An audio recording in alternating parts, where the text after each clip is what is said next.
the brothers that are sitting in the middle, please move forward so this way the flow of the traffic of the brothers can just come straight in, inshallah.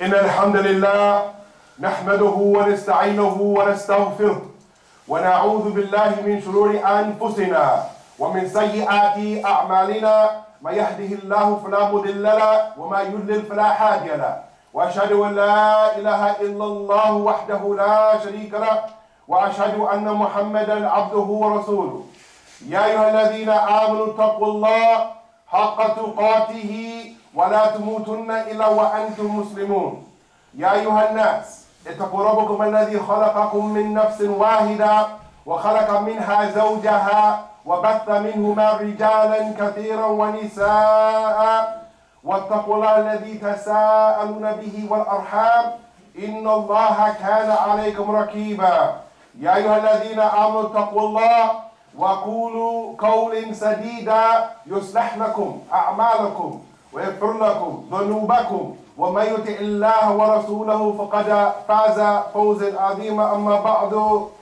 فإن أصدق الحديث كتاب الله وخير الهدى هدى محمد صلى الله عليه وسلم وشر الأمور محدثاتها وكل محدثة بدعة وكل بدعة ضلالة وكل ضلالة في النار. For the second time, again, we're asking the brothers to move forward, as it's very annoying. The khatib is telling you to do something and you're in disobedience. Move forward so the brothers who are coming after, unless you have some ailment, unless you have some ailment, or you have some element in your back, you're an old man, then please, brothers, move forward. This is from the methodology of the people of the Sunnah, that they would come close to the khatib, because maybe an ayah might hit your heart today that will transform your life. But if we came here because we're looking to be entertained, or we're looking here because we think it's cool to just come to Jummah and hang out with the Muslims, then we're here for the wrong religion. And as we're telling you, brothers, that we left Christianity because when you go to the church, that's all they do is dance and sing and look for the opposite sex. But we have a different religion, ya ikhwan. We have a religion that is based upon qawaid, mundabita, firmly fixed principles. La tataghayyar wa la tatabaddal. They don't move or switch around. They've been solidified.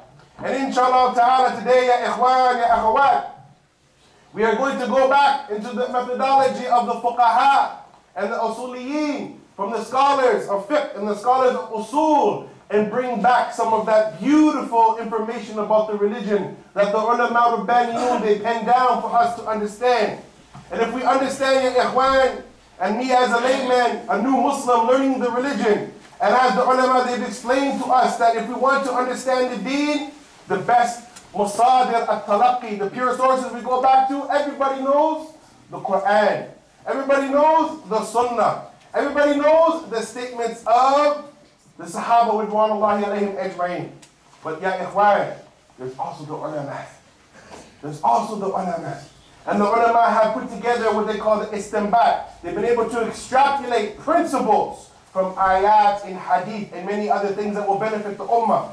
And just as you see how this cloth is put together, mashallah, tabarakallah, how it's cut very nicely, how the material looks very nice, mashallah, tabarakallah, there is something that is holding together this material. It is the thread. It is the thread that is holding together this material. Like this building here that's here. We look at the wall. We look at the ground. We look at the carpet. But there's something holding together this building. It is the cement, ya ikhwan. So we find, ya ikhwan, that the people of the past, they have many of these rules, ya ikhwan. And these are the things that if we as non-Arabs, we understand as our Arab brothers, we have to tell the brothers, teach us the religion. We're ignorant. Teach us the religion. Help us to understand. These rules, ya ikhwan, are like the icing on top of the cake, on top of the layers of the cake that make the religion very beautiful. From amongst some of these rules, and inshallah ta'ala, you'll see as we're putting together the khutbah, we're going to take only 2 ayat later on, and we're going to do this in the light of these principles. We find, ya ikhwan, that the ulama rabbaniyun, they went on to say, "Men jahil al-usul, hurim al-usul." Whoever is ignorant of the foundations, of the fundamentals, then he will be ignorant in reaching his objective. "Men hurim al-usul, hurim al-usul." That whoever is negligent of the foundations, you will be prohibited from seeking your attainment. Also, ya ikhwan, man taraka al-usool, hurrim al-wusool. Whoever abandons the foundations will never reach their destination. And also, man duyya al-usool, hurrim al-wusool. These are four, very similar, with one or two words, ya ikhwan. And this is a very, very deep methodology, because when the scholars go into a science, they have the tools to be able to go into the science. If me, a layman, wanted to go and to become a chef, but I didn't know how to prep the kitchen, I didn't know how to get all my dishes, have everything all laid out, and I just decided to go in there and look at a recipe and try to figure the recipe out. Yes, I have the recipe, but I don't have the skill sets to know all the measurements and how to do everything proper. If I was to come, hang out with the engineers, and the engineers gave me their blueprint, but I didn't take all the stair-step lessons, ya ikhwan, to get to my achievement, my objective, I would be a person who's very foolish, and I wouldn't reach my goal. And this is why the scholars, they say, Sulim al-Usool ila al-ilm al-Usool. This is the point right here, ya ikhwan, that whoever takes the steps to their destination, or if you have the stair-step knowledge, you will not reach there until you have the knowledge of the Usool. Ya ikhwan, many of the Muslims, and as a new Muslim, we had asked one of the scholars 21 years ago, Sheikh, we're new Muslims. We speak many languages, but the Arabic language is very new to us. Should we spend our time memorizing the Book of Allah, or spending more of our time learning the Arabic language? The Sheikh said, if you can do both, then do both together, combine both. But if you can only focus on one, then I see it better for you to learn the Arabic language. Because if you learn the Arabic language, you'll be able to drink from the fountain of the pure source and have fahm, understanding. مَنْ يُرِيدُ اللَّهُ بِهِ خَيْرٍ يُفَقِّهُ فِي الدِّينِ وَكَمَا قَالَ صلى الله عليه وسلم. Whoever Allah wants to give something good to, He'll give them good understanding of the religion. We have many people who have memorized the whole book of Allah. You ask me, أخي, مَعْنَى هَذَا آيَةٌ. What is the meaning of this last ayah that you just recited? I don't know.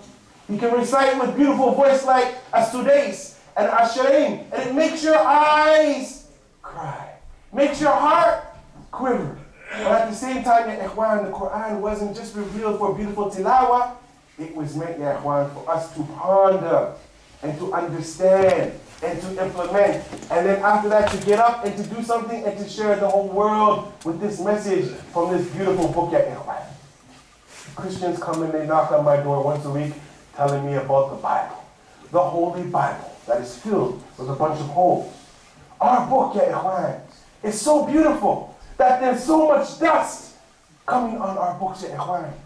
So we find, ya ikhwan, and in light of this meaning of this ayah where Allah Ta'ala, He wanted to say, لا إكراه في الدين قد تبين الرشد من الغي فما يكفر بالطاغوت ويؤمن بالله فقد استمسك بالعروة الوثقى لا انفصام لها والله سميع عليم. Allah Ta'ala, He wanted to say, and this beautiful ayah, ikhwan.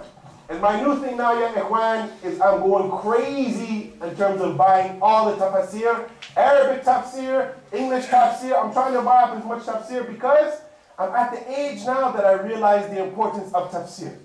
We have people who have memorized Quran and they don't have any volumes of tafsir in their house. Ya ikhwan, how are you going to understand the book of Allah? Only through the tafsir. We find Allah Ta'ala wanted to say, let there be no compulsion. I cannot compel you brothers to practice Islam. I cannot compel my children to practice Islam. I cannot compel my wife to practice Islam. I cannot compel my neighbors to practice Islam. But ya ikhwan, truth stands out and it is clear from falsehood. And as you know, as you look into some of the tafsir, one of the meaning of this verse is that the deen of Muhammad ﷺ is better than the deen of Abu Jahl. It's clear, you can see. Where is Abu Jahl now? Nobody hardly ever wrote anything about Abu Jahl. Even the non-Muslims barely know about him. So the deen that we prefer is the deen of Muhammad ﷺ. And ya ikhwan, and this is the point. This is the learning point today.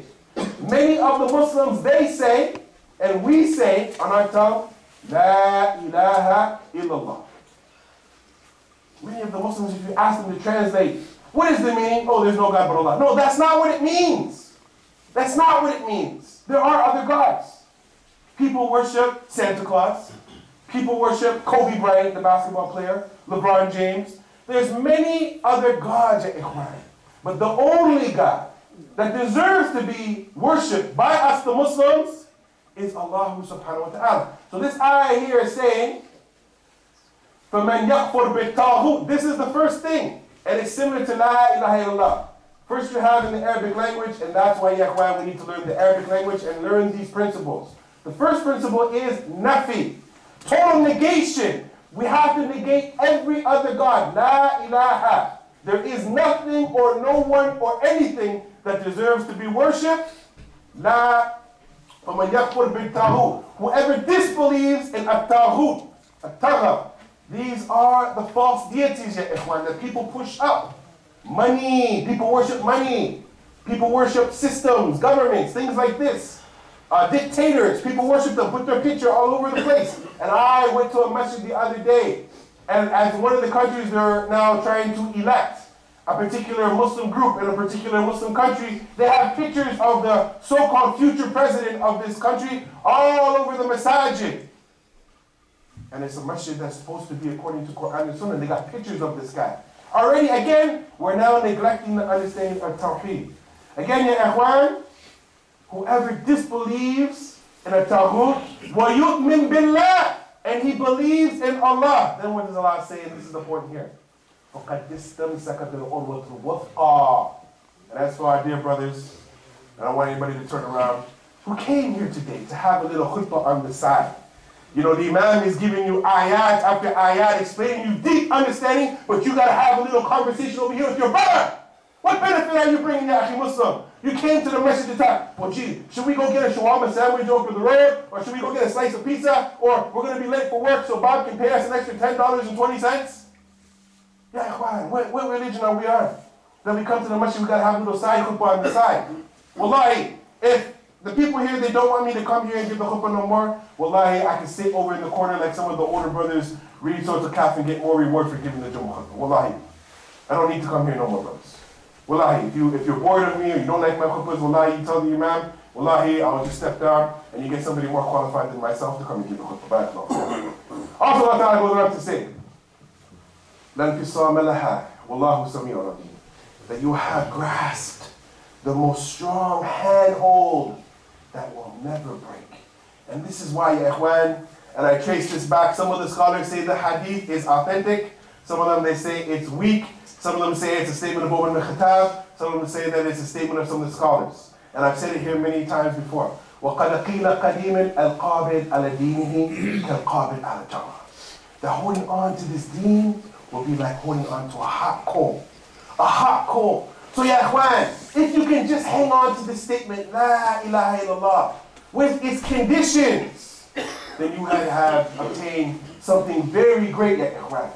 There are shurut, there are conditions of La ilaha illallah.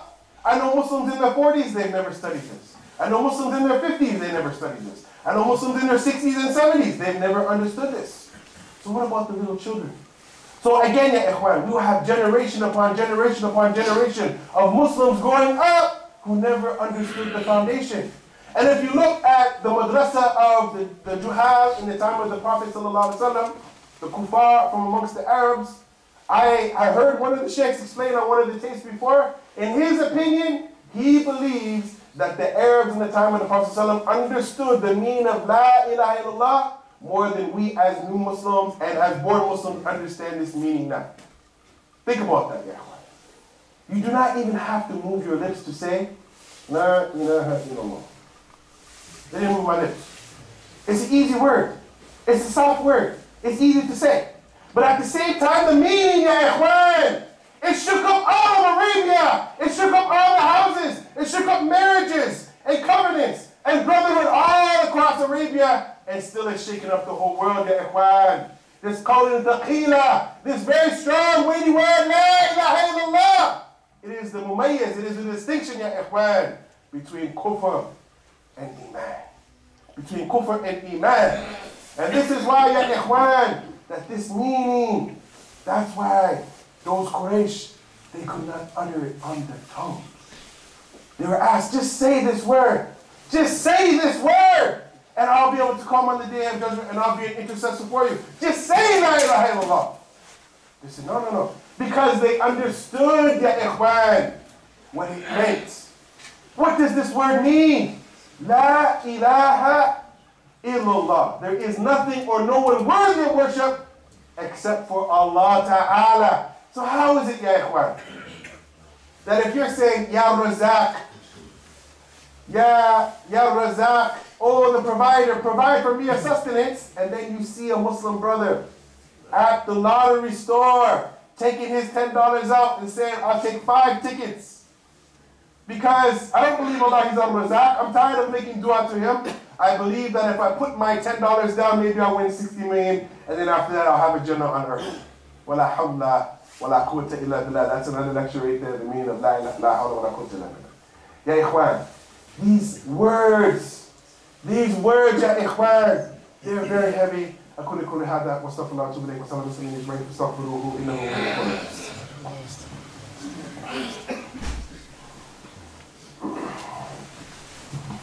بسم الله الحمد لله وأشهد أن لا إله إلا الله وحده لا شريك له وأشهد أن محمدا عبده ورسوله. For the brothers that are late, again, inshallah ta'ala, we'll go back over some of the principles and then we'll bring the second ayah. And this really, ya ikhwan, I believe that nowadays that people, they want to hear a good khutbah, they like to hear lots of stories. Oh, what did you benefit from the lecture, brother? Oh, the imam told me a nice story for 20 minutes. I remember the story, but the ayahs, the hadith, the points, all the stuff, we can't remember none of that. Because, ya ikhwan, we have been accustomed to the Hollywood lifestyle. We need entertainment. If we're going to watch the Court to cut of the championship or the basketball game, get some rice and some chicken or some popcorn, and while we're watching the game, we need to be entertained. I did not come here to entertain anybody. I came inshallah ta'ala because we have to explain the basics. So we find, ya ikhwan, again, we're going to go back and we're going to read them really quickly and then we're going to get into the second ayah. من جهل الأصول حرم الوصول. من جهل الأصول حرم الوصول. That whoever is ignorant of the foundations of the fundamentals, they never achieve their objective. من ضيع الأصول حرم الوصول. Whoever lost or neglected its foundations, he will be prohibited from seeking his attainment. Man tarak al-usul, whoever abandons the foundations, he will not attain his objective. Man hurim al-usul, hurim al-usul. That, again, whoever neglects his foundations, he'll never ever be able to reach the attainment. And the most important one, ya ikhwan, that whoever stair steps, or the steps of attainment, sulim al-usul ila al-ilm al-usul, that he who wants to reach his objective, he needs the keys to get to that. So now, bringing all this together, putting all of this together, let us now, inshallah ta'ala, look to the second ayah, again about Uratul Wuthqa, which is one of the many names of La ilaha illallah. There's many. Some scholars say 5, the other scholars said there's 6. We're only studying 1. How are we going to understand this deen if we don't even know that there's different categories and anwa and characteristics, khasa'is and sifat of La ilaha illallah, and yet, ya ikhwan, we don't even know the difference between La nafiya and La nahiya, which is another science within itself. Ya ikhwan, Allah Ta'ala wanted to say, وَمَنْ يُسْلِمْ وَجْهَهُ إِلَى اللَّهِ وَهُوَ مُحْسِنٌ فَقَدْ اسْتَمْسَكَ بِالْعُرْوَةِ الْوُثْقَى وَإِلَى اللَّهِ عَاقِبَةُ الْأُمُورِ. Allah Ta'ala wanted to say, whoever submits his face, his whole self to Allah, and he is a doer of good, he has grasped, he has obtained the firmest handhold that will never break. And to Allah are all things shall return. So when we look at this, ya ikhwan, the scholars, they bring the first part of the ayah and then they bring other ayahs and hadith to break it up. We don't have time to get into all of that. The first one is, وَمَنْ يُسْلِمْ وَجْهَهُ إِلَى اللَّهِ. This, the meaning of the scholars are going to say in the tafsir, that whoever submits his whole self to understanding, number 1, at-tawheed al-uluhiyyah, at-tawheed al-rububiyyah, and at-tawheed al-asma wa sifat. The oneness of Allah's lordship, that Allah is Rabbul Alameen.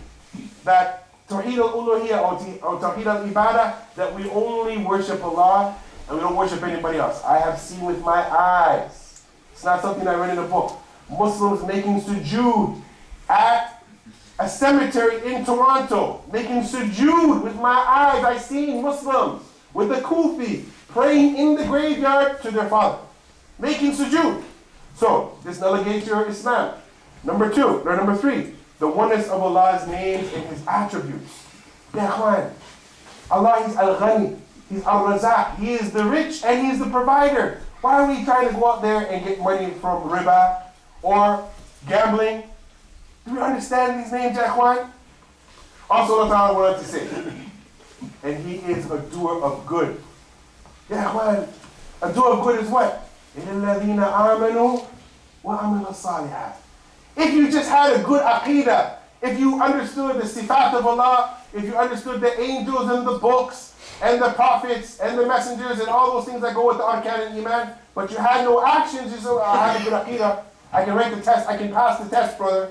I can pass the test, sister. I know all the things I need to know, but I'm just going to sit here in the chair and on the day of judgment, my aqidah is good. No. Or if you did all kinds of actions, you come to the masjid, and you pray a beautiful salat, you read Quran, but you never studied systematically the belief of the people of the Sunnah, Ahl Sunnah wal Jama'ah. Ya Ikhwan, you have theory without no action, naqis. You have action with no theory, naqis. You need both, ya Ikhwan. Ma'abad together, as the Arabs say. This is the meaning of وَهُوَ مُحْسِنٌ. Allah Ta'ala goes on to say the point that we're interested in here. فَقَدْ اسْتَمْسَكَ بِالْعُرْوَةِ الْوُثْقَى.